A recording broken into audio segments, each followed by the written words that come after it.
By the end of the 2019-20 campaign, Pierre-Emerick Aubameyang's goals were propping up Arsenal as they limped to their worst league finish in 25 years. The Gabonese hitman was responsible for 39% of the Gunners' total domestic haul, meaning they were more dependent on one player to find the net than any other side in the top 8. There was brief respite from their bitterly disappointing league form when Aubameyang captained the club to FA Cup glory. However, even in the aftermath of that victory, the striker was coy about his future.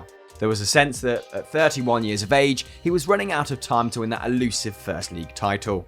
A move to the continent appeared likely. This was until news broke that he penned a new lucrative long-term deal. But is he worth the money? Let's take a look. Immediately after the club's FA Cup exploits, manager Mikel Arteta announced he wanted to build the team around Aubameyang. It was a very public challenge to the club's board. However, things became more complicated when Arsenal's head of football, Raul Sanllehi, was let go by the club. It was widely reported that the former Barcelona man was Arsenal's sole negotiator when it came to renewing Aubameyang's contract. This meant that the Gunners' technical director Edu and contract specialist Hus Fahmy had to step in to get it over the line. Previously, Arsenal's transfer committee would have had the final say on such matters. In this instance, it appears the club's hierarchy were willing to place their trust in Arteta's judgment. Aubameyang's Arsenal career so far has been emphatic. He's the first player to score 20+ goals in consecutive seasons since Thierry Henry and was quicker to 50 Premier League goals than the likes of Sergio Aguero and Diego Costa. However, at the age of 31, are his best years behind him.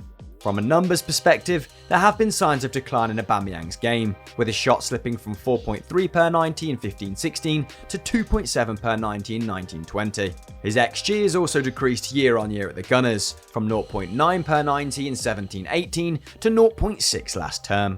Not only that, there's a sense that history might be repeating itself. After all, the club made Mesut Ozil the highest paid player in their history at the age of 29 following a resurgence in form, a move that has yielded very little return.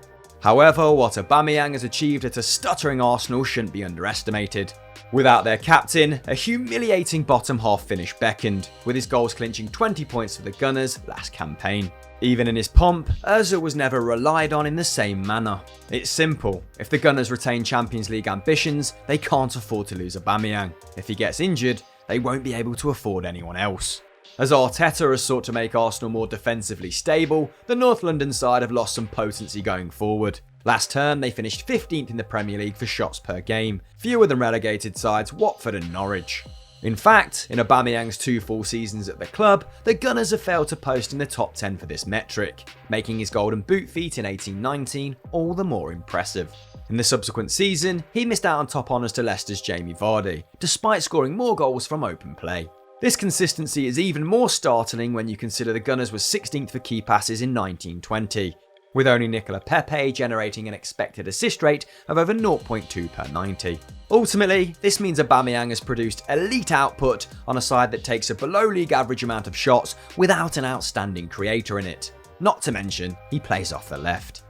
Despite his age, there's been little sign that his athleticism is declining. In 19-20, he played the most minutes in the Arsenal squad, ranked first for defensive pressures, and was clocked as the Premier League's fastest player.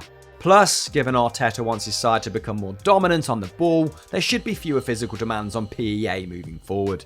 Chance creation remains a huge headache for Arsenal, something the club will need to address if they want to squeeze the best out of Oba in his early 30s. But that's a problem for another day.